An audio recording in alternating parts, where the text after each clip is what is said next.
ஓம் ஸ்ரீ பிரித்யங்கரா தேவியே போற்றி போற்றி. நல்லதே நினைப்போம், நல்லதே நடக்கும். சக்தி பிரித்யங்கரா குழந்தைகளுக்கு இந்த தாயின் ஆசீர்வாதம் என்றுமே முழுமையாக கிடைக்கட்டும். குழந்தையே, யார் யாருக்கெல்லாமோ நேரத்தை ஒதுக்குகின்றாய். என் குழந்தையே, உன்னுடைய தாயானவள் எனக்காக ஒரு 5 நிமிடம் ஒதுக்க மாட்டாயா? இந்த தாயானவள் உன்னைத்தானே தேடி வந்து என் குழந்தையாக நினைத்து உன்னோடு பேச நினைக்கின்றேன். என் குழந்தையே, எனக்காக நீ ஒரு 5 நிமிடத்தை ஒதுக்கிவிட மாட்டாயா? என் பிள்ளையே, நிச்சயமாக இன்று இந்த வராகியானவள் உன்னுடைய மனநிலைக்கு நல்ல மருந்தை கொண்டு வந்திருக்கின்றேன். கஷ்டங்களுக்கு உனக்கு நிச்சயமாக நல்ல தீர்வினை கொண்டு வந்திருக்கின்றேன். என் குழந்தை, என்னதான் இந்த வாழ்க்கையில் கஷ்டங்களை அனுபவித்து இனியும் கஷ்டங்கள் இருப்பதாக உனக்கு தோன்றினாலும் இனி இந்த வாழ்க்கையில் இவை எல்லாம் நடக்காது என்கின்ற மனநிலையை நீ புரிந்து கொள்ளப் போகின்றாய்.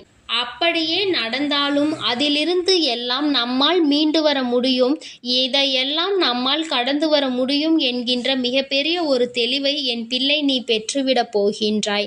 என் தங்கமே, கஷ்டத்தை கொடுத்தவர்களும் உடன் இருக்கத்தான் செய்கின்றார்கள், சந்தோஷத்தை கொடுத்தவர்களும் உடன் இருக்கத்தான் செய்கின்றார்கள். 2 பேரையுமே ஒன்றாக பார்க்க வேண்டிய சூழ்நிலைதான் இப்பொழுது உன் வாழ்க்கையில் உனக்கு இருக்கிறது. காரணம் என்ன தெரியுமா? அவர்களுக்கான தேவைகளை எல்லாம் செய்துவிட்டு ஒன்றுமே தெரியாதது போல நடித்து கொள்கின்றார்கள். என் பிள்ளை, நீயும் யாருக்குமே தண்டனை கொடுக்க மனம் இல்லாமல், யாரையும் கடுஞ்சொற்களால் திட்டுவதற்கும் மனம் இல்லாமல், அப்படியே இவர்களால் தான் நமக்கு கஷ்டங்களை கொடுக்கிறார்கள் என்று தெரிந்துவிட்ட பிறகும் கூட அவர்களோடு அதிகப்படியாக பேசுவதற்கும் விரும்புவது கிடையாது. ஏனென்றால் ஒரு பிரச்சனையில் தலையிடும் பொழுது அது முடிந்துவிட்ட பிறகு மீண்டும் இந்த பிரச்சனையை தலையில் தூக்கி வைப்பதாகவே நமக்கு தோன்றுகிறது. நாம் ஒரு கஷ்டத்தில் ஆழ்ந்து நிற்கும் பொழுது நமக்கு ஆறுதலை கூட சொல்வதற்கு யாரும் வரவில்லை என்றாலும் பரவாயில்லை, மீண்டும் மீண்டும் அந்த விஷயத்தை பற்றி பேசியே நம் மனதை புண்ணாக்காமல் இருந்தால் போதும் என்றுதான் என் பிள்ளை நீ நினைக்கின்றாய். அதனால் என்னவோ பலரிடம் இருந்து நீ விலகி இருக்கத்தான் ஆசைப்படுகின்றாய். வந்தால் பேசிக்கொள்ளலாம், இல்லை என்றால் விட்டுவிடலாம், நாமாக தேடி சென்று யாரிடத்திலும் எந்த உறவையும் வளர்த்து கொள்ள வேண்டாம் என்று என் பிள்ளை இப்பொழுதெல்லாம் தெளிவான மனநிலையோடு இருந்து கொண்டிருக்கிறாய். நீ எப்பொழுதும் இந்த மனநிலையோடு இருந்து விடுவாய், ஆனால் நிச்சயமாக பிரச்சனைகள் உன்னை தேடி வருவது சற்று குறைந்துவிடும். அவர்களிடம் எல்லாம் நாம் என்ன செய்தாலும் அது நடக்கப் போவதில்லை. நம் வார்த்தைகள் எதுவும் இவர்கள் மனதை காயப்படுத்துவது கிடையாது. என் பிள்ளையை, மற்றவர்கள் வாழ்க்கையில் கஷ்டங்களை கொடுத்தால் அது அவர்களை எந்த அளவிற்கு பாதிக்கும் என்பது தனக்கு நடக்கும் வரை யாருக்கும் புரிவது கிடையாது. இப்பொழுதெல்லாம் அவரவர் செய்கின்ற பாவத்திற்கு பலன்கள் அவரவர்களுக்கு உடனடியாக கிடைத்து கொண்டே இருக்கின்றது அல்லவா? அதனால் என் பிள்ளையே, யார் என்ன கஷ்டங்களை அனுபவித்தாலும், யார் என்ன சூழ்நிலையில் இருந்தாலும், இனிமேல் இந்த வாழ்க்கையில் நடக்கின்ற விஷயங்களை பற்றி எல்லாம் வேதனைப்படாமல் எல்லாவற்றையுமே உன் தாயானவள் என்னுடைய பாதத்தில் போட்டுவிட்டு உன்னுடைய கடமை என்னவோ அதை மட்டும் நீ செய்து கொண்டே இருக்க வேண்டும். உனக்கு கஷ்டங்களை கொடுப்பவர்கள் சற்று சிந்திக்கத்தானே வேண்டும். நாம் யாருக்கு கஷ்டங்களை கொடுக்கின்றோம், இதனால் என்ன விளைவுகள் ஏற்படும் என்பதையெல்லாம் அவர்கள் சற்று உணர வேண்டிய காலகட்டம் வந்து கொண்டே இருக்கிறது. என் பிள்ளையே, நீ எதற்காகவும் முதலில் யாருடைய சூழ்நிலைக்காகவும் வருத்தப்படுவதை நிறுத்திவிடு. அவர்கள் செய்கிறார்கள், அது அவர்களின் குணங்கள். அதை நீ ஏற்றுக்கொண்டால் அது உன்னுடைய குணமாக மாறிவிடும். அவர்கள் முன்னிலையில் இதையெல்லாம் என்னால் எளிதாக கடந்து வர முடியும் என்கின்ற தைரியமான மனநிலையை நீ வெளிப்படுத்த வேண்டும். தைரியம் என்றால் என்ன? ஒருவரை எதிர்த்து நிற்பது இல்லை. எனக்கு என்ன வந்தாலும் என்னால் அதை சமாளிக்க முடியும் என்று நிற்பது தானே. என் பிள்ளையே, நீ அப்படிதான் நிற்க வேண்டும். உன்னுடைய தைரியம் அவர்களை யோசிக்க செய்ய வேண்டும். நாம் நம்முடைய வேலையெல்லாம் கெடுத்துக்கொண்டு அவர்களுக்கு ஒரு கஷ்டத்தை கொடுக்க முயற்சிகள் செய்கின்றோம், ஆனால் அது எதுவுமே பலன் கடன் இல்லாத போது அவர்களின் அன்றாட வாழ்க்கையை பார்த்து கொண்டிருக்கிறார்களே என்று அவர்கள் யோசிக்க வேண்டும். இனி இது போன்று செய்யக்கூடாது என்று அவர்கள் சிந்திக்க வேண்டும். என் பிள்ளையே, அந்த அளவிற்கு நீ உன்னுடைய வாழ்க்கையில் ஒவ்வொரு விதமான சூழ்நிலைகளையும் கடந்து வந்து கொண்டே இருக்க வேண்டும். எந்த இடத்திலும் தேங்கி நிற்கக்கூடாது. என்ன நடந்தாலும் என்னால் முடியும், இதை தாண்டி செல்ல என்னால் முடியும் என்ற பக்குவத்தோடு நீ நடந்து கொள்ள வேண்டும். என் தங்கமே, இந்த வாழ்க்கையில் பட்டதெல்லாம் போதும், கெட்டதெல்லாம் போதும் என்று நீ நல்லதொரு மனநிலைக்கு இப்பொழுது வந்திருக்கின்றாய். ஏன் தெரியுமா? சேராதவர்களோடு சேர்ந்து அதிகப்படியான கஷ்டங்களை அனுபவித்து வாழ்க்கையில் யாரோடும் எந்தவிதமான சூழ்நிலையிலும் எப்படி நடந்து கொள்ள வேண்டும் என்பதனை புரிந்து கொண்டாய். தேவையில்லாதவர்களோடு பழக்கத்தை வைத்து கொண்டதனால் அவர்களுக்கு ஒரு சூழ்நிலை வரும்பொழுது உன்னை அவமானப்படுத்திவிட்டு அவர்கள் நல்லவர்களாக அந்த இடத்தில் மாறிக்கொண்டார்கள்.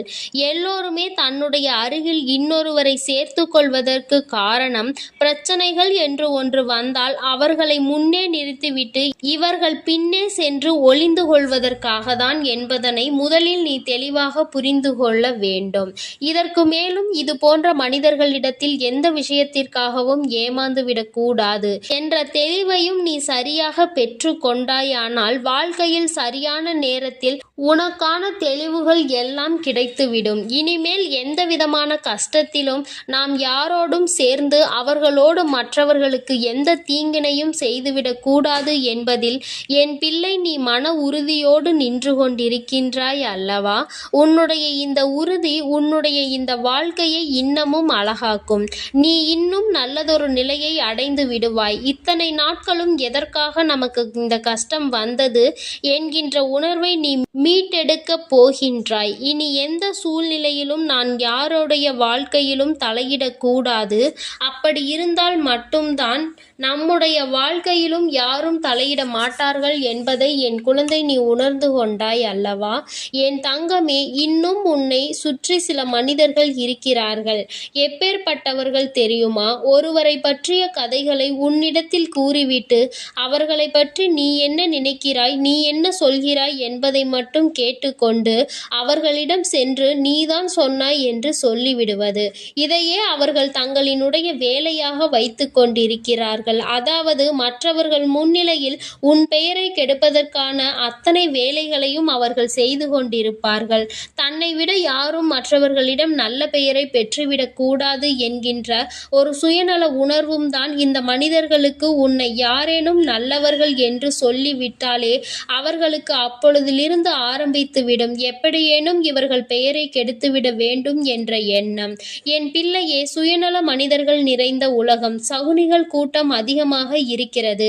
இங்கே போட்டி போட்டுக்கொண்டு முன்னேறுவது மிகவும் கடினம்தான். இப்படி எந்த சூழ்நிலையில் வாழ்க்கையில் அடுத்த கட்டத்தை அடைய வேண்டும் என்று தெரியாமல் விழிபிதுங்கி நிற்பது ஒரு வகையில் நியாயம்தான். ஆனால் இவர்கள் எல்லோரையுமே வென்று காட்ட வேண்டிய அனைத்து தகுதிகளும் அனைத்து திறமைகளும் உனக்கு இருக்கிறது என்பதும் நிரந்தரமான உண்மை. யாருடைய வார்த்தைகளை கண்டும் பயப்படாமல், யாருடைய வார்த்தைகளுக்கும் பயந்து விடாமல் என் பிள்ளையே, உனக்கானதை அடைவதற்கு நீ உன்னால் ஆன முயற்சிகளை மட்டும் கைவிடாமல் செய்து கொண்டே இரு. என்றேனும் ஒரு நாள் இந்த வாழ்க்கை நீ நினைத்தது போல மாறிவிடும். அன்று உனக்கு துரோகங்களை செய்தவர்கள் எல்லாம் உன் முன்னால் கை கட்டி நிற்க வேண்டிய ஒரு சூழ்நிலை ஏற்படும். என் பிள்ளையே, அன்று கூட அவர்களுக்கு தண்டனை வழங்க முடியாது. ஏனென்றால் என் பிள்ளை நீ அந்த அளவிற்கு அடுத்தவர்களை கெடுக்க வேண்டும் என்ற எண்ணம் கொண்ட பிள்ளை இல்லை அல்லவா? அன்றும் கூட அவர்களுக்கு நல்லதை தான் செய்ய வேண்டும் என்று நினைப்பாய். என் தங்கமே, இந்த எண்ணத்திற்கு உன்னுடைய இந்த நல்ல மனதிற்கு நீ வாழ்க்கையில் நல்ல நிலையை அடையப் போகிறாய். என்றென்றைக்கும் இந்த வராகி உன்னுடன் இருந்து உன் வாழ்க்கையில் உன்னை நல்ல நிலைக்கு கொண்டு வந்து விடுவேன். உனக்கு இந்த வராகியானவள் இன்று தருவது சாதாரண வாக்கு கிடையாது. என் பிள்ளையே, இது சத்திய வாக்காகவும் தெய்வ வாக்காகவும் நீ எடுத்துக்கொண்டு இனி எல்லாமே உனக்கு நல்லது மட்டுமே உன்னை சுற்றி நடக்கும். உன்னை சுற்றி நடக்கின்ற விஷயங்கள் எல்லாம் உன்னை விட்டு விலகி ஓடும் என்பதை மனதிற்குள் நினைவில் வைத்து கொண்டு உன்னுடைய அன்றாட செயல்களை சரியாக செய்து வா. என் அன்பு பிள்ளைக்கு இந்த வராகி அம்மாவினுடைய அன்பும் அருளும் எப்பொழுதும் முழுமையாக கிடைத்து கொண்டே இருக்கும்.